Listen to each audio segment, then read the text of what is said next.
ஓம் நமச்சிவாய சிவாய நம. அனைத்து தமிழ் உள்ளங்களுக்கும் கனிவான வணக்கங்கள். அனைவருக்கும் இனிய ஆங்கில புத்தாண்டு நல்வாழ்த்துக்கள். நிகழும் ஸ்ரீ மங்களகரமான குரோதி ஆண்டு மார்கழி மாதம் 17ஆம் தேதி புதன்கிழமை அன்று பிரதமை திதியில் உத்திராடம் நட்சத்திரத்தில் வியாகாதம் நாமயோகத்தில் பாலவம் கர்ணத்தில் அமிர்தயோகம் கூடிய நன்னாளில் இந்த ஜனவரி மாதம் பிறக்கிறது.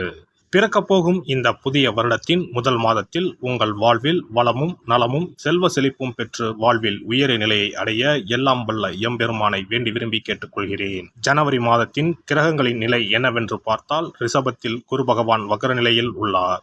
கடகராசியில் செவ்வாய் பகவானும் வக்ரத்தில் உள்ளார். கேது பகவான் கன்னிராசியிலும், கும்பராசியில் சுக்கிரன் சனியும், மீனராசியில் ராகு பகவானும் உள்ளனர். தனுசு ராசியில் சூரியன் புதன் இணைவு உள்ளது. இம்மாத கிரக பயிற்சி என எடுத்துக்கொண்டால், சூரிய பகவான் 14/1/2025 தனுசு ராசியில் இருந்து மகர ராசிக்கு பயிற்சியாகின்றார். 24/1/2025 புதன் பகவான் தனுசு ராசியில் இருந்து மகர ராசிக்கு பயிற்சியாகின்றார். இந்த கிரக அமைப்பினால் இம்மாதம் உங்கள் வாழ்வில் ஏற்படக்கூடிய சுபபலன் என்ன என்பதனையும், அசுப பலன் என்ன என்பதனை பற்றியும், அசுப பலன் ஏற்படுமாயின் ராசிக்காரர்கள் செய்ய வேண்டிய பரிகாரம் என்ன, வழிபட வேண்டிய தெய்வம் யார் என்பதனை பற்றியும் விரிவாக காண்போம். துலாம் ராசி அன்பர்களே, இந்த மாதம் சின்ன விஷயங்களுக்கு கூட உங்களுக்கு கோபம் வரலாம். எனவே கோபத்தை கட்டுப்படுத்துவதன் மூலம் காரியங்கள் சாதகமாக நடைபெறும். எதிர்பாராத பண தேவை உண்டாகும். அதனை சாமர்த்தியமாக சமாளிப்பீர்கள். எதிலும் இழுபறியான நிலை காணப்படும். அடுத்தவர்களால் தொல்லைகள் உண்டாகலாம், கவனம் தேவை.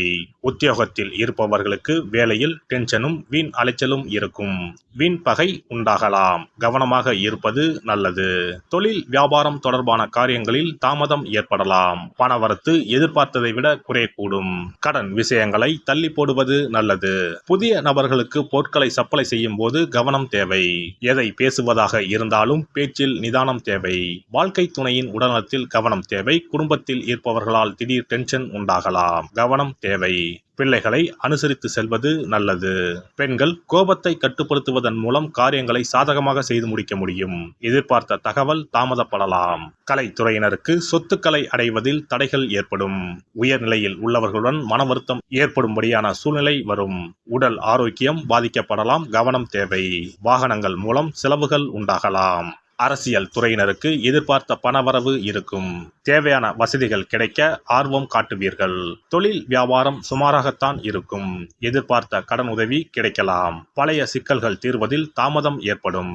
மாணவர்கள் பாடங்களை படிக்கும் போது பின்னடைவு ஏற்படாமல் கவனமாக இருப்பது நல்லது. திடீர் டென்ஷன் ஏற்படலாம், எச்சரிக்கையாக இருப்பது நல்லது. நட்சத்திர பலன்கள் சித்திரை 3, 4ஆம் பாதங்கள். இந்த மாதம் குடும்பத்தில் தேவையற்ற பிரச்சனைகள் தலைத்தூக்க செய்யும். எனவே சாதுரியமாக பேசி எதையும் சமாளிப்பது நல்லது. பொதுவான காரியங்களில் ஈடுபடும் போது கவனமாக இருப்பது நல்லது. வாகனங்களை பயன்படுத்தும் போது எச்சரிக்கை தேவை. சுவாதி நட்சத்திரம். இந்த மாதம் எந்த ஒரு விவகாரத்தையும் எதிர்கொள்ளும் மன வலிமை உண்டாகும். எதிலும் கூடுதல் கவனத்துடன் இருப்பது நல்லது. எதிர்பாராத சம்பவங்களால் இழுபறியாக நின்ற காரியங்கள் நல்ல முடிவுக்கு வரும். வெளியூர் பயணங்கள் உண்டாகும். உடல் ஆரோக்கியம் மனதில் உற்சாகத்தை தரும்.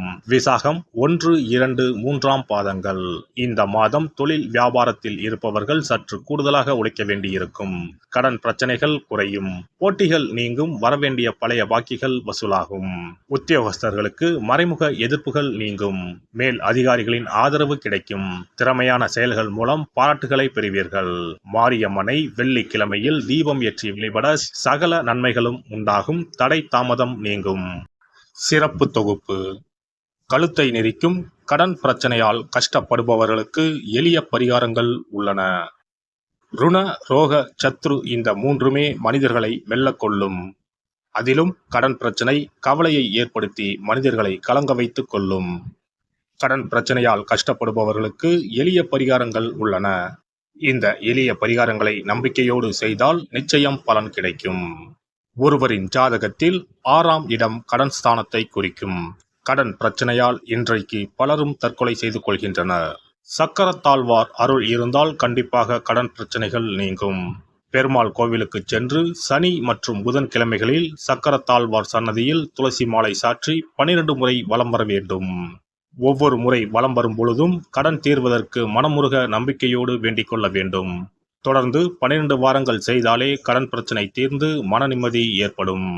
மேசராசியில் பிறந்தவர்கள் தயிரை கொண்டு இனிப்பு பலகாரம் செய்து ஒவ்வொரு வெள்ளிக்கிழமையும் மாலை வேளையில் பசுவுக்கு கொடுத்து வர கடன் பிரச்சனைகள் தீரும். விருச்சிக ராசியில் பிறந்தவர்கள் ஞாயிற்றுக்கிழமை அன்று லட்சுமி நரசிம்மருக்கு காய்ச்சிய பசும்பால் அல்லது பானகத்தை பிரசாதமாக வைக்க வேண்டும். 48 நாட்கள் இந்த பூஜையை செய்தால் கடன் தொல்லையில் இருந்து விடுபடலாம்.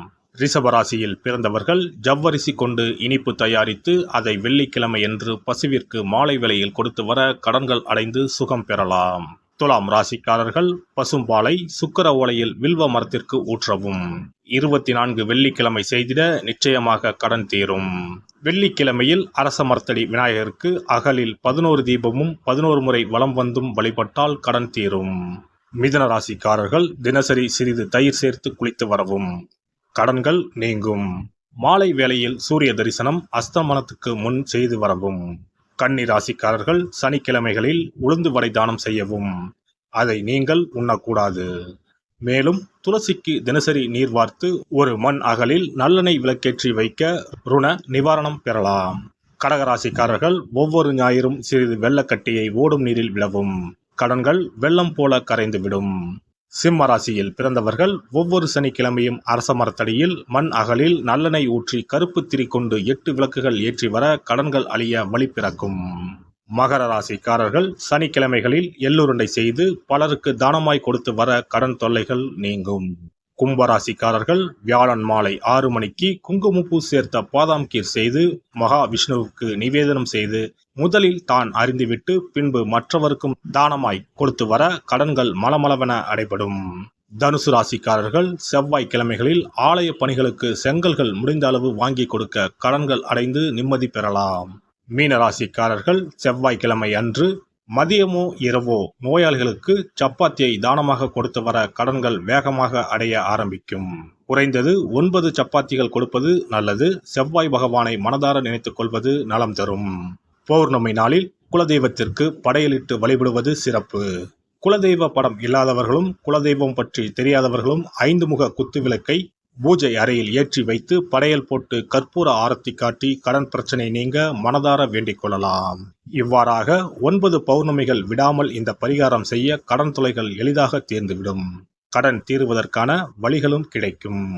இந்த பரிகாரத்தை அனைத்து ராசிக்காரர்களும் செய்யலாம்.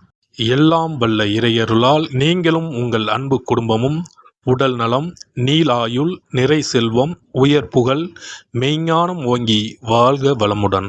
இந்த வீடியோ பதிவு உங்களுக்கு பிடித்திருந்தால் லைக் பண்ணுங்க, கமெண்ட் பண்ணுங்க, ஷேர் பண்ணுங்க, மறக்காம சப்ஸ்கிரைப் பண்ணுங்க, பக்கத்துல இருக்கிற பெல் பட்டனை கிளிக் பண்ணுங்க. நன்றி, வணக்கம். ஓம் நமச்சிவாய. சிவாய நம.